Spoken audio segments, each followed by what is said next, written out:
WIAT 42 has been flooded with messages from concerned parents saying their children are breaking out in sores after swimming in area lakes. We looked into just how dirty some popular lakes are in our area. WIAT 42 News reporter Alex Finney tested Lake Purdy and Oak Mountain this week, two lakes that the Cahaba River Keepers have never tested before.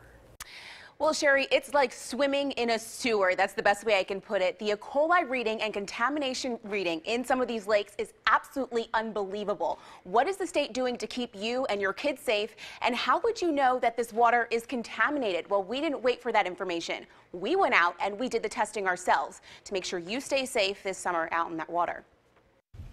We took it to the water and tested Oak Mountain and Lake Purdy, two highly trafficked lakes and areas that the Cahaba River Keepers have never tested before. They might not have any idea that they were exposed, and if that child gets sick with Staphylococcus, how are we ever going to know? That's just it. Without proper testing, you don't know. We specifically asked the Alabama Department of Public Health if they issue warnings letting people know if the water is unsafe.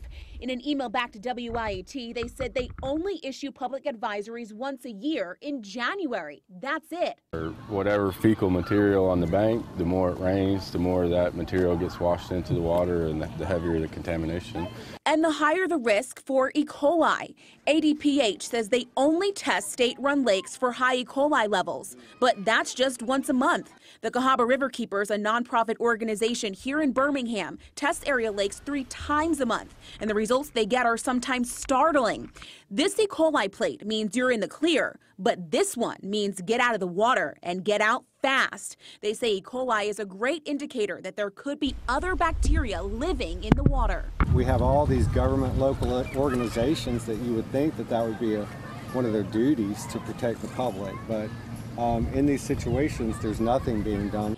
Is nothing being done, or is not enough being done? After 3 samples and 36 hours, the results are back. What are you swimming in? If it looks like something died there, don't get in it. You tell your kids that all the time? Just at places like this. He did have his face in the water, and I mean, whatever's in the water, he's going to ingest. So I just have to hope and pray that he's going to be okay. Well, those results are in. Now, 6 or more dots usually means you have an alarming contamination number. This right here, this is Lake Purdy. For the most part, people here are safe. We know it's not a swimming lake, but people do fish there, so that's why we made sure we tested that lake. Now, Oak Mountain, that's a totally different story. This lit up like a Christmas tree. There are low levels of E. coli, but it did test very high for coliforms, which is bacteria that includes human feces and animal feces. So, not too great. Alex, we've been looking at these, and like you said, they are really lit up. The question for me, and I would imagine for any parent, is if you want to swim on the day that you want to swim, how do you know which lake is safe, which one is not contaminated? How do you check it? Yeah, well, that's a big question. Well, the State Department, I wouldn't necessarily recommend calling them right away if you're looking to go out quickly. That's because they don't get back to you in a fast speed, I should say. Yeah. They take some time to get back to you if you call. I would say the Cahaba River Keepers, who we used to test these lakes for these testings, they're fantastic.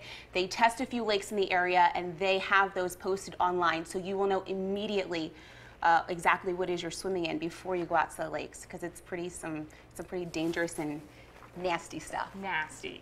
Good job. Thanks, Alex. All right, ladies, thank you. Now, we also ran tests on the Cahaba River and the lakes and creeks that run off from it. A week ago, 2 spots tested high for E. coli. They were Cahaba River Road at the 280 Bridge and Buck Creek. Now, we checked again to see if those swimming spots should be off limits to swimmers this weekend. Now, this week, Cahaba River Road tested clean with 0 signs of E. coli. Buck Creek, however, still tested high for E. coli.